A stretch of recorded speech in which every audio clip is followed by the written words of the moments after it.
여러분 안녕하세요. 오늘은 남성들이 즐겨 읽고 로망을 투사하는 나관중의 삼국지연의, 그중에서도 관우에 대해 이야기해 볼까 합니다. 저는 오래전부터 중국의 장강을 한번 배로 발자취를 더듬어 보고 싶었어요. 근데 마침 최근에 기회가 돼서 다녀오게 됐습니다. 저는 그 삼국지를 초등학교 때 읽었는데요. 정말 너무 재밌더군요. 특히 제갈량이라는 인물에 굉장히 빠졌던 기억이 납니다. 덕을 갖춘 유비와 그 두 아우, 관우와 장비, 살벌한 전장을 누비는 조자룡의 활약이 너무나 멋지고 생생했죠. 난세의 간웅이라는 조조와 손권도 삼국지의 서사를 웅장하고 화려하게 꾸며주었습니다. 제가 장강의 협곡을 보면서 이곳을 무대로 활약했던 영웅들의 모습이 떠올라 감개무량했습니다.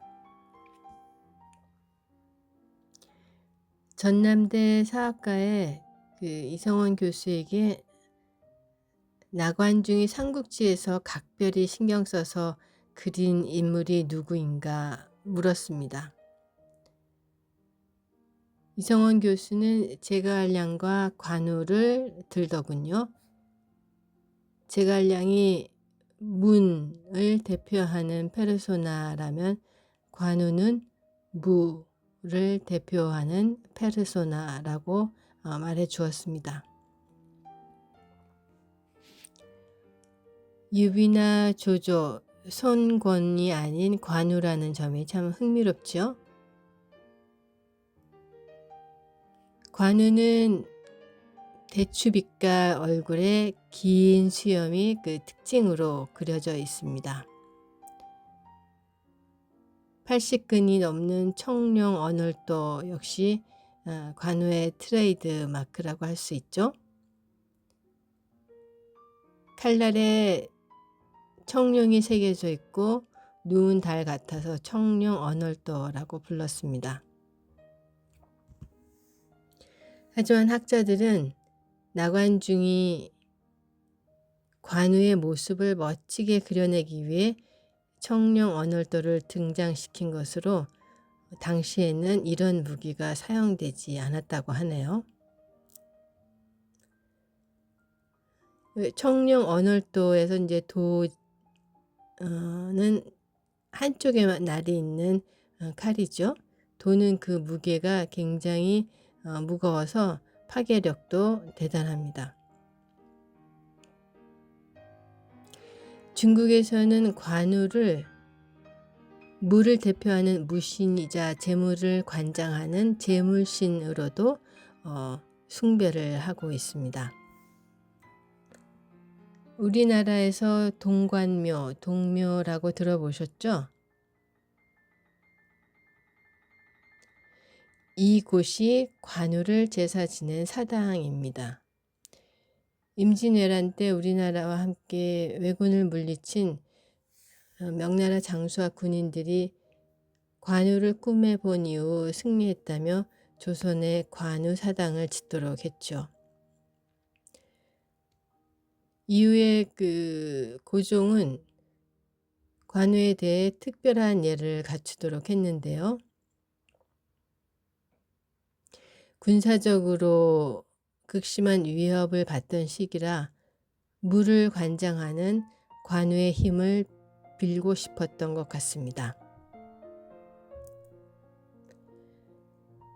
어떤 분은 왜 남의 나라 장수에게 제사를 지내냐고 힐난하실지 모르겠네요. 그러나 일본의 전설적인 해군 제독이죠. 도고 헤이하치로는 이순신 장군을 흠모해 공개적으로 이순신 장군에 대한 찬사를 올렸습니다. 도고 헤이하치로는 당시 최강으로 불렸던 러시아의 발틱 함대를 쳐부숴 세계를 놀라게 한 일본의 해군 제독이었죠. 정말 그때 서양 제국에서는 일본이 러시아의 발틱 함대를 이겼다라는 것을 믿지 않을 정도였습니다. 누군가 도고 헤이하치로에게 당신 너무나 훌륭하다며 영국의 넬슨 제독 같다고 치하했습니다. 그러자 도고 헤이하치로는 영국의 넬슨 제독은 몰라도 조선의 이순신 장군의 위대함에는 도저히 따라갈 수 없다고 말했죠. 역사상 해군의 군신은 이순신 장군만이 될 수 있다고까지 했습니다. 도고 헤이하치로는 비록 자신의 조상인 왜군을 격파시킨 이순신 장군이었지만 이순신 장군을 숭배하고 그에 대해서 제사까지 올렸죠. 또 하나 예를 들어볼까요? 중국에서 한나라를 세운 유방 아시죠? 유방은 큰 전투에 나갈 때 치우와 황제에게 제사를 올렸습니다. 치우는 붉은 악마로도 유명해졌죠. 치우는 우리의 조상이자 군신으로 숭배를 받아왔습니다. 유방이 통일이라는 폐업을 이루기 위해 전장에 나설 때는 이렇게 치우와 황제에게 제사를 올려 무운을 빌었습니다. 이렇게 군신에 대해서는 어느 나라 소속인지 굳이 가리지 않고 승리를 갈구하게 되는 것 같습니다. 전쟁은 많은 사람의 목숨과 그 나라의 운명을 좌우하는 굉장히 중요한 일이니까요.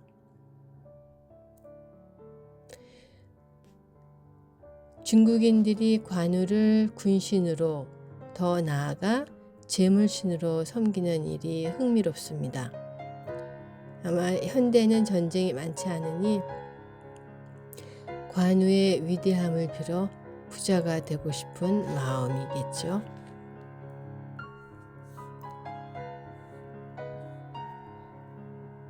중경의 충현이란 곳에서 펼쳐지는 봉현 삼국지란 공연은 삼국지를 극화한 매머드급 공연입니다. 어스름할 무렵 산길을 따라 꼬불꼬불 한참을 올라갔습니다. 드디어 해가 지면서 여기저기에 횃불이 밝혀지기 시작하더군요.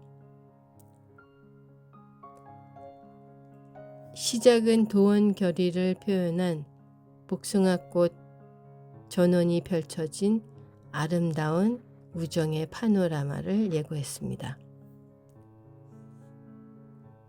1만 평 정도 되는 공연장 무대에는 물이 많이 고여 있어서 출연자들이 말을 달리면 그 속도감을 입체적으로 보여주었습니다. 무대는 와이어 액션과 함께 실물 크기와 비슷한 거대한 세트장 등이 압도적이더군요.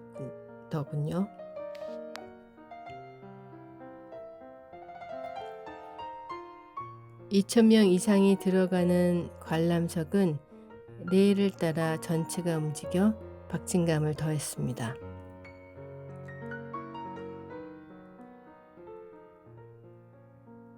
조조를 나타내는 한자 조를 크게 쓴 배도 압도적이었고요.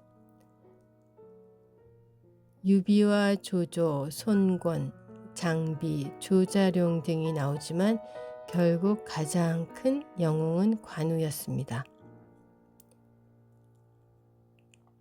그 많은 영웅 중에서 관우가 으뜸 캐릭터로 그려진 이유가 뭘까요? 목숨보다 의리를 더 소중히 여기는 그의 인품에서 답을 찾았습니다. 지금으로선 보기 드문 고매한 인격이 사람들의 심금을 울리기 때문인 것 같네요. 조조는 관우가 유비의 사람인 것을 알지만 관우를 몹시 아껴 그를 곁에 두고 싶어 했습니다. 그래서 관우가 말을 타고 내릴 때마다 금과 은을 줄 정도였다고 하죠. 그러나 관우는 조조가 준 그 많은 선물을 마다하고 적토마, 천리를 간다는 적토마만 받았습니다. 조조가 금은 보화를 마다하고 왜 적토마만 받았느냐고 묻자 관우는 다음과 같이 답합니다. 형님인 유비가 있는 곳을 알기만 하면 언제라도 달려가기 위해서입니다.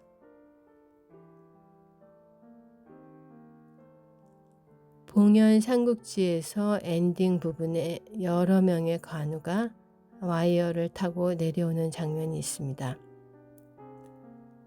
죽어서 신이 된 관우의 늠름한 모습이 웅장한 노래와 함께 인상적이었습니다.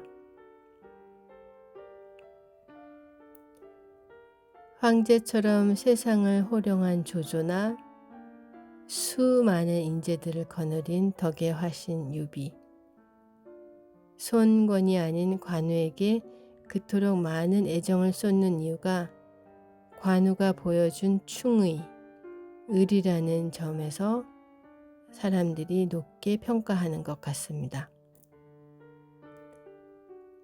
의리가 속절없이 허물어져가는 요즘, 중국이나 한국은 그 옛날 영웅의 이상적인 발자취를 가슴속에 담고 싶은 것 같습니다. 사회가 극도의 물질주의로 흐르고 있지만 인간과 인간에 대한 깊은 신뢰가 어느 때보다 그리워지는 순간입니다. 오늘 이야기는 여기까지 마무리하도록 하겠습니다. 여러분 좋은 밤 되십시오. 고맙습니다.